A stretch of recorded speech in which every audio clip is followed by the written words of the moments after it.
What's up, everybody? Joe White here, and Money in the Bank literally just ended as I'm recording this.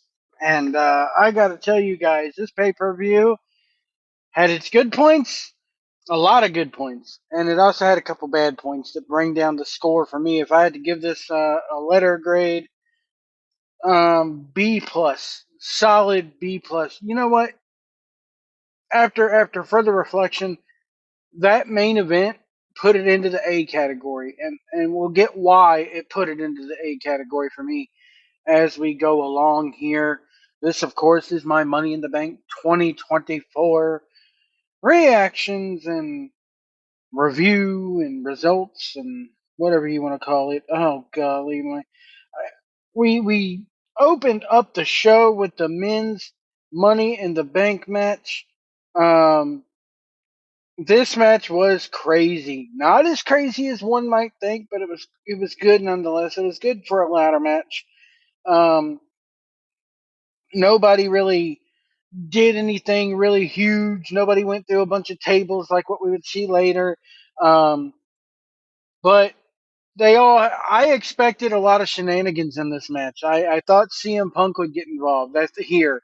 I thought that maybe Logan Paul would get involved and cost LA Knight. I thought the Wyatt Six would get involved. We did not see hide nor hair of the Wyatt Six on this show, which means they might want to have something planned big for them tomorrow night. Because I thought for sure we were going to see these guys messing with Chad Gable tonight. Um, Drew McIntyre won, and I said this would kick off the show, and I said that if it was going to kick off the show, that Drew would win. So I was right on that pick right there. We moved on to Sami Zayn versus Braun Breaker, and this right here is one of the reasons why I initially gave this a B plus, was because the wrong guy won here, man. This again, I said in my predictions video that this would be a pay per view and a time to create new stars. And they had it, on a silver platter served up to them, and they did not take a bite. Braun Breaker losing to Sami Zayn, Sami Zayn keeping the Intercontinental Championship. It was a dang good match, told a really good story here, but the wrong guy won. The wrong guy won here.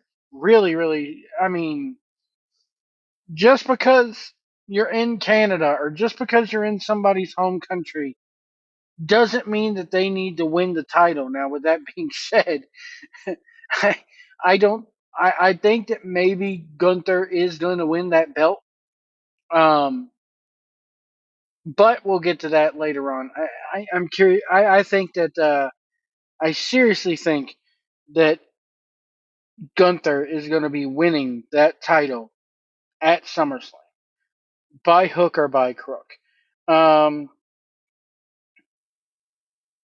you see here. So again, Sami Zayn, we saw a bunch of people arriving, and we give me 1 second here, guys. All right, sorry about that. Something was going on with my truck, and I needed to address it here. Trish Stratus then made her way to the ring. Before she did, we got the announcement of Bad Blood. Uh, it's on October 5th. The It's exactly I think it's the 27th, 25th anniversary of the first ever Hell in a Cell match, to the day. And it's in Atlanta, and I'm going to try to go to it. So I'm kind of looking forward to that. Trish Stratus comes to the ring and announces and brings John Cena out. And John Cena comes out and basically says, "Hey, he had a shirt on, and he held up a towel, his towel that said the last time is now." He was in full ring gear, which okay. Um, we don't need to be do we really need to be doing that 2024 when you're just going to come out and cut a promo, come out in full gear? Come on. Stupid. Um, as far as John Cena's retirement goes, let me say this. It's been time. I mean, come on. Honestly, I have never been the biggest John Cena fan ever. I feel like he could have turned heel a long time ago and added a little bit more dimension to his character, but for some reason they never wanted to pull the trigger on it. That's a Vince thing. We know that he wanted to do it, but even now, it's he's hardly there anyway. He's semi-retired as it is. Um, we have the Judgment Day in the clubhouse, and Priest pretty much tells everyone, "Do not get involved. Do not come out." And Damian Priest leaves, Finn Balor goes, "Yeah, whatever you say, boss." And then we had Damian Priest versus Seth Rollins, and here's where I can kind of go ahead and this match kind of put me in the B category again, but the two participants involved worked their asses off. They gelled well. Um, as far as psychology and storytelling, I think it was kind of lacking in that part, but the aftermath made up for that. Um, Obviously, there was a point in the match where Rollins gives Priest a Falcon Arrow, and one, two, and I have a feeling this is where McIntyre's music was supposed to hit, but they were late on it, and the referee literally just stops counting after two. He comes down for the three, but just before his hand makes contact with the mat, he stops counting, and the two participants, Priest and Rollins, you could tell they were pissed off at this, especially in the aftermath. Finally, they hit Drew McIntyre's music. Drew McIntyre comes down, says, "I want to make this a triple threat." We see him hit a Claymore or two, and then all of a sudden, CM Punk appears and starts beating the hell out of Drew with a chair. Um, and it was this is just chaotic. That's the best way I can describe this entire pay-per-view. It was just one glorious bit of chaos after another. Um, anyway, Punk hits Drew with the chair. Drew goes over the ringside barrier. Punk grabs the title belt, brings it into the ring, hits Drew with the title belt while he's standing on the apron. Priest hits the South of Heaven for the 3 count.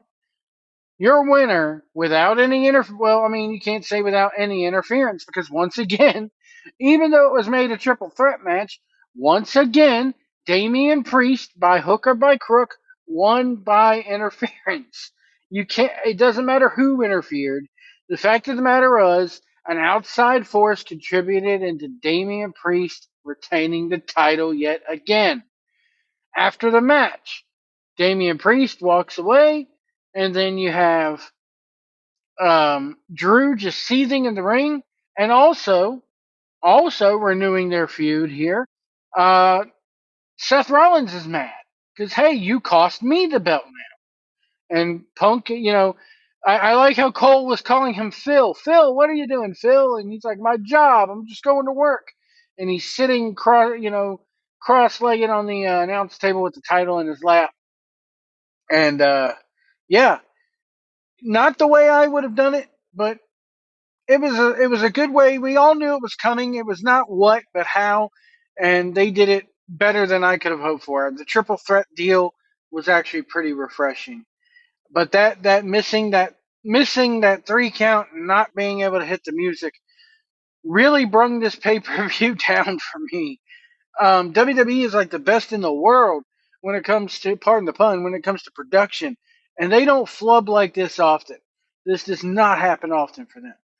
Um, I noticed Corey Graves had to hold CM Punk back after all the shenanigans. Women's Money in the Bank. My God, was this good? Everybody goes, "Oh, Chelsea Green should have won. Chelsea Green should have won." No, I'm sorry. Chelsea Green is there to be comedic fodder for the rest of the women's roster. I'm happy that she was the one that went through the two tables at the end. I mean, she's sitting there. She has a fear of heights. So I mean, come on, come on. There were moments in the match where you could see, hey, she could actually work. she can actually throw a punch, but 90% of it was comedy spots. Um, I thought that Tiffany Stratton was just phenomenal in this match. All the women were phenomenal in this match, but it was the right decision. At the end of the day, it was the right choice to have Tiffany Stratton go over. Again, you never know who she's going to cash in on. So she can appear on Raw now. She can appear on SmackDown. She can appear on NXT. Hell, they can maybe, somebody even said the stupid idea of maybe she goes to TNA. Why is it stupid? Why would you use a WWE contract to cash in on a TNA wrestler? Give me a break. Anyway, she ain't going to TNA. But I could, I could totally see her going Raw, SmackDown, back to NXT, whatever the case may be. But this match was just, glorious chaos yet again. The right person won. This to me, I mean that this was match of the night up until that main event, man. So we then go to the main event, and my God, if there was ever a match where they told these announcers, "Hey, put over such and such hard," it was this match because they were acting like Jacob Fatu was the second coming of Jeebus Christ out there. I mean, they were to the point where it was almost annoying. It was almost like, okay, let the guy's work speak for itself, and boy, did it! Jacob Fatu was made tonight alone. He hit a whisper in the wind, for crying out loud. When's the last time you see a big guy like that hit a whisper in the wind into an implant DDT? From the moment they rang that bell, Jacob Fatu was made a star, and he overshadowed the. I mean, this is what the problem was. This is why they did not want to debut him, you know, so early. Is because they were afraid he would overshadow Solo, and to a certain point, with the way the announcers were fed lines tonight and the way they were told to act, guess what? He did big time. Um, But Cody Rhodes, Kevin Owens, and Randy Orton versus the Bloodline. There was even points in this match where I thought Randy Orton was going to turn on these guys. That's how much of a seed of doubt they put in there. Um, there was one point in the match where they laid Solo out on the table, and Owens does Owens does a splash and splashes one of the, I think it was Jacob. I think it was Jacob. Sorry, it's late. Um, but he does a splash to Jacob through the announce table. And they cut to this wide drone shot or crane cam shot. And all you see is people laid out and pieces of equipment everywhere and tables everywhere. The referee's laid out against the steps. It looked like a freaking bomb went off in there, man. And it was just that was the point that I said, okay, this is an A show. That right there, that one camera angle alone, again, ding dong, Kevin Dunn is dead. Ding dong, the witch is dead. Thank God Kevin Dunn is gone. And thank God the right man won this match. I said I believe in my predictions that the Bloodline needs to win, Bloodline needs to go over. And man, we're gonna get such an interesting story leading into November. There's a couple things I want to touch on here. I mean, there's quite a few things.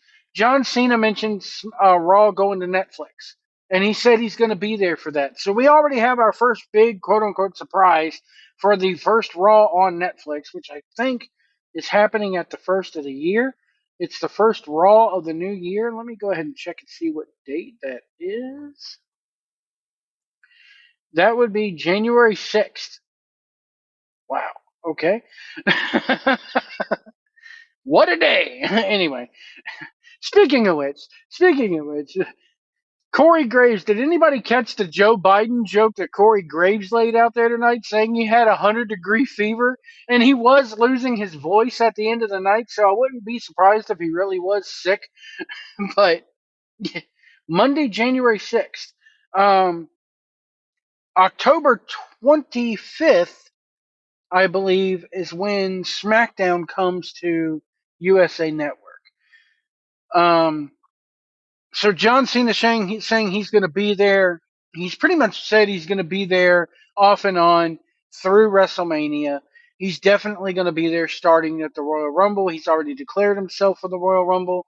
So I would not be surprised if he enters in at number 1 or number 30, one of the two. Um, there's a few things here. Roman did not come back tonight. I said he wasn't coming back tonight. Roman has a habit of re-debuting at SummerSlam or coming back at SummerSlam, doesn't he? Um, I think he'll cost Solo the belt? No, but I do think we will see him before SmackDown comes back to USA Network. That is going to be a ratings juggernaut for them on the USA Network, and they're going to plug it ad nauseum. Hey, if you want to see Roman Reigns, catch him on the first SmackDown over at Fox. Blah blah blah. blah 8/7 Central Friday. Blah blah blah. Sorry, it is late. Oh man. Another thing is the men's Money in the Bank match. I said I'm glad they did it this way because now we don't have to worry about that briefcase. Who's going to cash in? Is he going to cash in? Hey, such and such has the briefcase. Hey, this person has the briefcase. Good. Goodbye. It's gone. They have their plan already booked up until next year's Mania. They have their thoughts in their head, barring anybody getting any major injuries, and everybody physically able and mentally able and legally able to do what they want to do. I pretty much am certain that they have everything. Um, I'm certain that they have everything planned out from now until Mania. They already know who's going to win the Rumble. They already know who's going to, main event next year. We're probably going to get Cody and The Rock, even though I really, The Rock was good for last year, but I don't think Cody needs to beat The Rock or face The Rock as much as The Rock needs to face Cody. But that's for another time. Um, but yeah, the last thing you want is to have to worry about that briefcase. Um, I'll be honest with you. I'm surprised they didn't just skip Money in the Bank this year. But it was good for one thing, and that was elevating Tiffany Stratton. Um, but yeah, they know what they're doing. They obviously know what they're doing. When's the last time that it was clearly seen and clearly shown that, hey, they got a plan? They know what they're doing. We don't need to worry about having our fans worry about a damn briefcase for a year. At least not this year. Next year, maybe it'll actually mean something and have some more importance again. But this year, it doesn't need to be important. Um, no Bailey on this show at all, which was eh. Um, the commentary team did a really good job all night long. I like the Michael Cole cam. Usually you only see that on WWE's like YouTube page as a short or a Facebook reel. They'll cut to that camera right there of their reactions. I want to see more of this. I want to see more Michael Cole cam. Um, trying to think of what else was good about it. What else is? I mean, the whole show from top to bottom was really good. Everybody worked their asses off. Kudos to them. Um, but yeah, I do think that we'll see Roman come back before that first SmackDown on Fox because he is going to be needed for it. Whether he comes back at SummerSlam or not, to me, I think they could extend it longer, especially if you got people like a Hikuleo, Lance Anoa'i could debut. It's all building up to War Games. Now, the more and more I the more and more this goes along without either Lance Anoa'i or Hikuleo debuting, the more I'm leaning towards Sami Zayn and Cody Rhodes being, you got your four right there. You could have a fifth join up with the Bloodline, and then you could have Roman, the Usos, Seth, or not Seth, Roman, the Usos, Cody, and Sami Zayn. Um, going up against the bootleg bloodline. I could totally see that happening. It makes logical sense for it to happen. You could have good promos where, hey, This doesn't make us friends. This doesn't mean I support your cause. This doesn't mean I want to see the bloodline back in charge, but I don't want this bootleg bloodline either. If this happens and we win this War Games match, the bloodline dies forever. That's what I how I would book this. Um, as for the outcome of that war game, the Samoan Civil War games, I don't know at this point. Part of me says that Solo's team has to win because you make good, new stars. Again, you have to make new stars. NXT, you know, once you're up at the main roster, you can't just do a Cameron Grimes or a Cedric Alexander or a Apollo Crews and just never use these guys. You have to continue to make them because there's a large portion of the main roster audience that does not watch NXT. Go look at the numbers. The numbers don't lie. NXT's lucky if they do anywhere from half to three quarters of a million people a week. Raw draw and SmackDown draw considerably more than that. So you do need, once they're up on the main roster, now I'm not saying that you put a helmet on them like they did with Karrion Kross. Then again, Karrion Kross isn't doing much better now that the helmet's come off. But you do continue to expand. You continue to follow Shawn Michaels' work and get the people used to these guys. But Jacob Fatu, my God, the announcers just from moment one, the announcers could not stop saying what a good person, what a good wrestler Jacob Fatu was. And oh my God, we're gonna light the fire. You can clearly tell who the star of this show is now. Anyway, folks, that does it for me. I'm going to bed. I am in Pennsylvania right now, and I have to drive all the way to Maine tomorrow. So we'll see you down the road.